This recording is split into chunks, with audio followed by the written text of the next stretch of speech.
আমি বললাম, এ যুবক, এই মোবাইলের ছবিটা কার? যুবক বলে, হুজুর আমার ছবি। আমি বললাম, কতদিন আগের? বলে 8 মাস আগের ছবি। 8 মাস? কি করতে তুমি 8 মাস আগে বলো? যুবক চোখের পানি ছেড়ে বলে, রে হুজুর, পরিচয় দিতে লজ্জা পাই, আমি বাংলাদেশের একজন গান গাওয়ার শিল্পী, নাটক করি, কৌতুক করি, শিল্পী, শুটিং করি, লক্ষ লক্ষ টাকা আমার হাদিয়া। আমি বললাম, পরিবর্তনের ছোঁয়া পাইলা কোথায়? যুবক দেখে বলে, রে হুজুর, আমি বুঝাবার জন্য আপনাদের বলছি, অহংকারী করছি না রে বাবা, বুঝাবার জন্য বলি। হেদায়েতের মালিক কে? হেদায়েতের মালিক আল্লাহ। যুবক বলে, হুজুর, আমি বান্ধবীদের নিয়ে একবার 8 মাস আগে মোমেনশাহী জামালপুরে শুটিং স্পটে গেলাম। ওখানে গিয়া শুটিং করব, হঠাৎ আমি ইন্টারনেট সার্চ দিয়ে মোবাইলটা ওপেন করলাম, একটা বয়ান বেজে উঠলো। আমি 2-4 মিনিট বয়ানটা শুনলাম, কেন যেন ভালো লাগা শুরু হয়ে গেল। কোরআনের তেলাওয়াত, ইসলামের কথাগুলো এত মজা লাগলো, আমার মনটা কেমন যেন নরম হয়ে গেল। বান্ধবীরা বলে, আয় আয় শুটিং শেষ কর। তাদের ডাকে শুটিং শেষ করে দ্রুত ঢাকায় গিয়া তোদের থেকে বিদায় নিয়ে আমি নিজের বাসায় চলে গেলাম। বাসায় গিয়া নিজের রুমে ঢুইকা জানলা দরজা আটকায়া আমি ওই মোবাইলের বয়ানটা কতবার শুনলাম। এক পর্যায়ে দেখা গেল মোবাইলের বয়ান শুনে শুনে আমার চোখের পানি পড়ে বুকটা ভেসে গেল। আমি সিদ্ধান্ত নিলাম, আর জাহান্নামের পথে যাব না। শত শত শার্ট প্যান্ট ফালায়া আমি দৌড়ায় গেলাম মসজিদের পিছনে একটা দোকান, একটা টুপি কিনলাম, একটা জামা। আমি জামা টুপি নিয়ে দৌড়ায় ইমাম সাহেবের রুমে গেলাম। ইমাম সাহেব, বেয়াদবি মাফ করবেন, আমারে তাড়াতাড়ি একটু তওবা পড়ায়া দেন, আমি জাহান্নামের আসামি হয়ে গেছি, আর না, আমি তাড়াতাড়ি আল্লাহর পথে যেতে চাই। ইমাম সাহেব বলে, যুবক, কেমন করে তোমারে পরিবর্তন? বলে, মোবাইলের একটা বয়ান।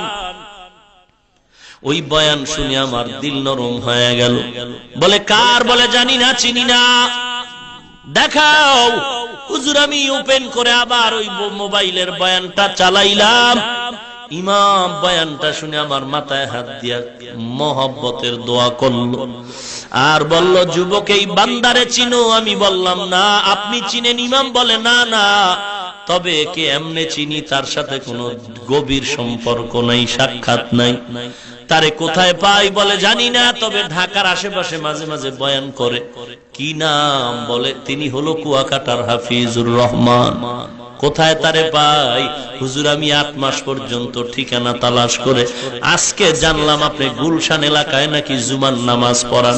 আমি বহু কষ্ট করে আপনার কাছে আসছি একটু দোয়ার জন্য, আর কিছু না। আপনি আমার মাথায় হাতটা বুলায় একটু দোয়া করে দেন, আল্লাহ আমাকে হেদায়েতের পথে নিয়ে আসছেন, গুনার পেছনে যেন আর না যায়। আমি বললাম, যুবক, তুমি এখন কিভাবে সংসার চালাও?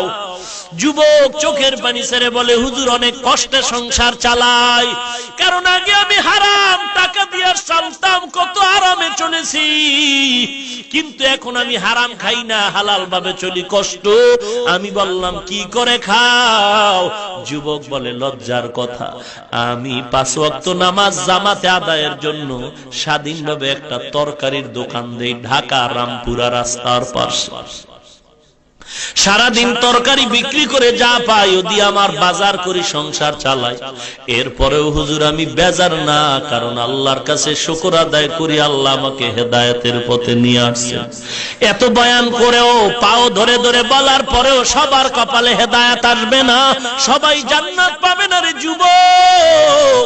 আল্লাহ যদি কবুল করে, তৌফিক দেয়, এর যুবক চাকরি খাওয়ায় না, টাকা বাঁচায় না, বাঁচানের মালিক, রিজিকের মালিক আল্লাহ, সম্মানের মালিক আল্লাহ। রে যুবক, দিলটারে নরম করো, ঘুমের মধ্যেও তো মরণ হয়ে যেতে পারে। 24টা ঘন্টা আমলনামায় গুনাহ লেখা হয়। অনুরোধ করে বলছি, খাঁটি অন্তরে তওবা করো, জীবনে নবীরে কাদাইবা না, নামাজ ছাড়বা না, বেপরদায় চলবা না, কোরআনটারে সিনায় লাগাইবা, মা বাবার বাধ্যগত সন্তান হইবা।